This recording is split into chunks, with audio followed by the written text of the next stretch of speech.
आओ एक बार मिलकर विश्वानिदेव मंत्र का उच्चारण करेंगे सभी मिलकर। ओम विश्वानिदेवा सवितर्दुरिता परासो यद्भद्रं तन्न आसो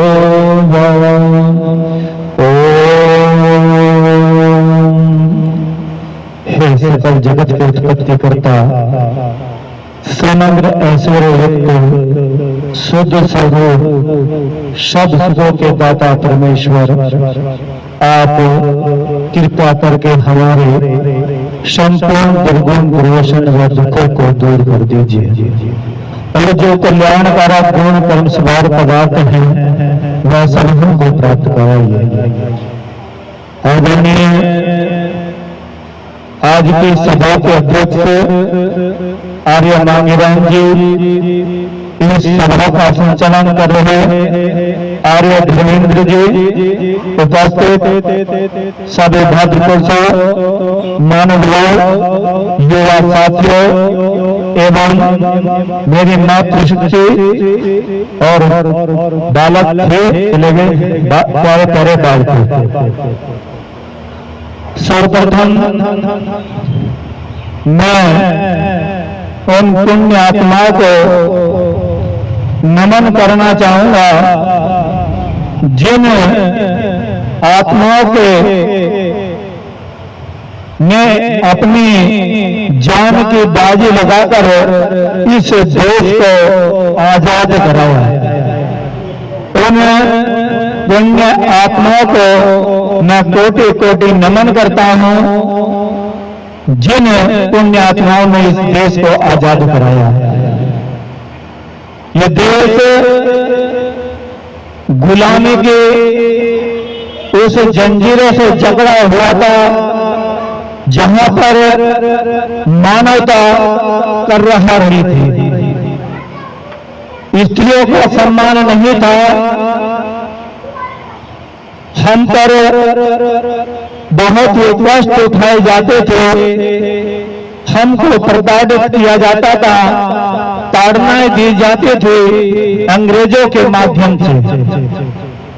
15 अगस्त 1947 को ये देश आजाद हो गया।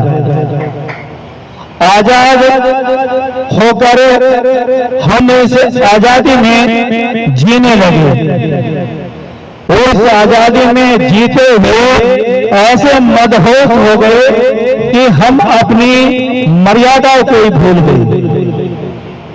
क्या इसी आजादी के लिए हमारे वीरों ने अपने प्राण गंवाए थे? आज हम देखते हैं समाज में व्यभिचार बढ़ रहा है, उत्पीड़न बढ़ रहा है, भाई भाई से खुश नहीं है, माता पिता अपने संतानों से खुश नहीं है और संतानें अपने माता पिता को वो सम्मान नहीं देती जो देना चाहिए था। क्या इसी आजादी के लिए, क्या इसी स्वतंत्रता के लिए हमारे वीरों ने अपनी जान गंवाई थी? पंडित राम प्रसाद बिस्मिल अपने जीवन कथा में जो उन्होंने जेल में अपने हाथों से लिखी थी, उस जीवन कथा में पंडित राम प्रसाद बिस्मिल जी लिखते हैं कि मैंने इस देश को आजाद कराने के लिए काफी संघर्ष किया, पर लेकिन जिस ओर मुझे संघर्ष करना था उस ओर नहीं कर पाया। मैं लोगों को अच्छे विचार देना चाहता था लेकिन उस विचारों से क्रांति नहीं दे सका, इसलिए मैंने अपने शरीर से जो भी किया उसको तप तो किया, पर लेकिन इनके लोगों के विचार नहीं परिवर्तन हुए। आज भी हम उसी गुलामी में जीवन जी रहे हैं। वैसे तो हम आजाद हैं और आजाद होकर जी रहे हैं, पर लेकिन हमें अपने ईश्वर का, धर्म का, कर्म का कोई ज्ञान नहीं है। हमें जब तक ईश्वर का ठीक ठीक ज्ञान नहीं होगा, धर्म का ठीक ठीक ज्ञान नहीं होगा, तो हम कितनी ही समाज और राष्ट्र की बातें कर ले, लेकिन सार्थक नहीं हो सकती। क्योंकि एक सच्चा ईश्वर भक्त ही राष्ट्र भक्त हो सकता है, एक सच्चा ईश्वर भक्त ही धर्म भक्त हो सकता है, क्योंकि वो धर्म को जानता है। इसलिए हमें धर्म को जानना चाहिए और ईश्वर को जानना चाहिए। मुझे जो मनुष्य जीवन मिला है, इसका उद्देश्य क्या है, क्यों मुझे मनुष्य जीवन मिला, इसी को एक कहानी के माध्यम से मैं आपको समझाना चाहता हूं।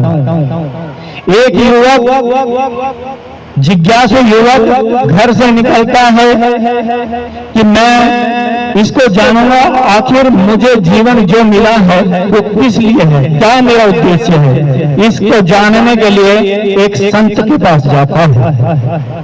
संत के पास जाकर यही प्रश्न करता है, आखिर मेरे जीवन का उद्देश्य क्या है, मेरा जीवन कैसे सार्थक होगा। संत उस युवक की ओर देखता है, युवक की ओर देखकर अपनी पोटली में हाथ देता है और हाथ देने के पश्चात एक चमकीला पत्थर लेता है और उस युवक को दे देता है। युवक उस पत्थर को देखता है, पत्थर चमकदार था, अच्छा था, सुंदर था, कोई ले लेता है उस पत्थर को और संत उसको कहते हैं इस पत्थर को लेके जाओ चमकीले को और बाजार में चले जाओ, इसकी कीमत जान के आओ, आखिर इसकी कीमत क्या है। सर्वप्रथम वो जिज्ञासु युवक एक फल विक्रेता के पास जाता है। फल विक्रेता के पास जाकर उस चमकीले पत्थर की कीमत पूछता है, इसकी कीमत क्या है। वो फल विक्रेता उस पत्थर को देखता है, पत्थर को देखने के पश्चात देखता है पत्थर तो चमकदार है और मेरे तो किसी काम का नहीं है। वह जिज्ञासु से कहता है, यदि इसके बदले में आपको कुछ फल चाहिए तो मैं फल तो दे सकता हूँ, लेकिन इसकी कीमत नहीं दे सकता। जिज्ञासु युवक कहता है, मुझे इसकी कीमत जाननी थी। वह उस पत्थर को वापस ले लेता है। वापस लेने के पश्चात एक बर्तन वाले के पास जाता है और उससे भी यही कहता है कि आखिर इसकी कीमत क्या है। वो बर्तन वाला भी उसको कहता है कि मेरे तो वैसे तो किसी काम का नहीं, पर ये चमकीला है, अच्छा है, सुंदर है, मैं इसके बदले में आपको एक बर्तन दे सकता हूँ जो आपको चाहिए। तो जिज्ञासु युवक कहता है, मुझे बर्तन की आवश्यकता नहीं, मुझे तो इसकी कीमत जाननी थी।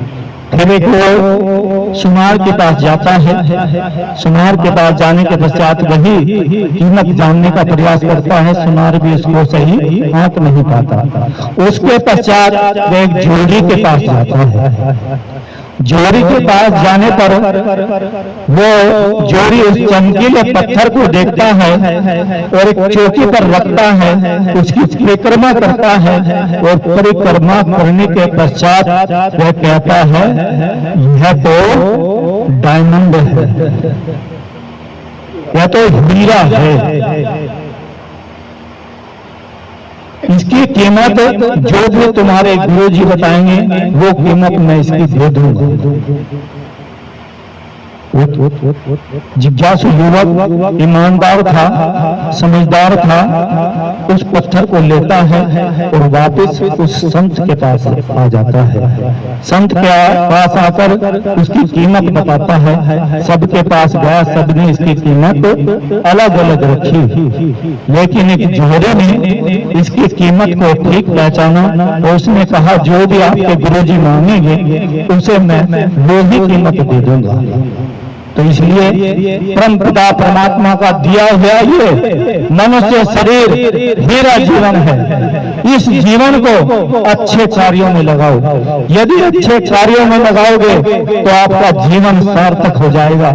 और हम ऐसे ही इस जीवन को बर्बाद करके चले गए तो कोई जीवन जीने का सार्थकता नहीं होगी। सार्थकता जब होगी इस जीवन को हीरा बनाए, अपने जीवन के मूल्यों को समझे, आदर्श को समझे और जीवन में सदैव अच्छाइयों को ग्रहण करे और अपने जीवन से बुराइयों का निकालने का प्रयास करे।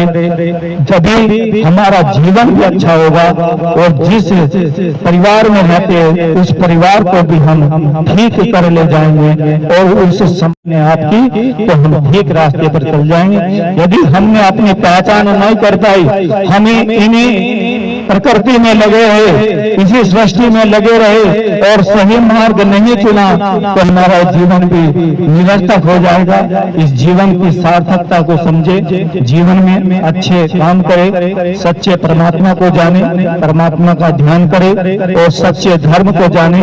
जब भी आपका जीवन मूल्यवान होगा, उच्च आदर्शवान होगा। सभी प्रत्येक प्राणी अपने जीवन में ऊंचाइयों की ओर जाने का प्रयास करे।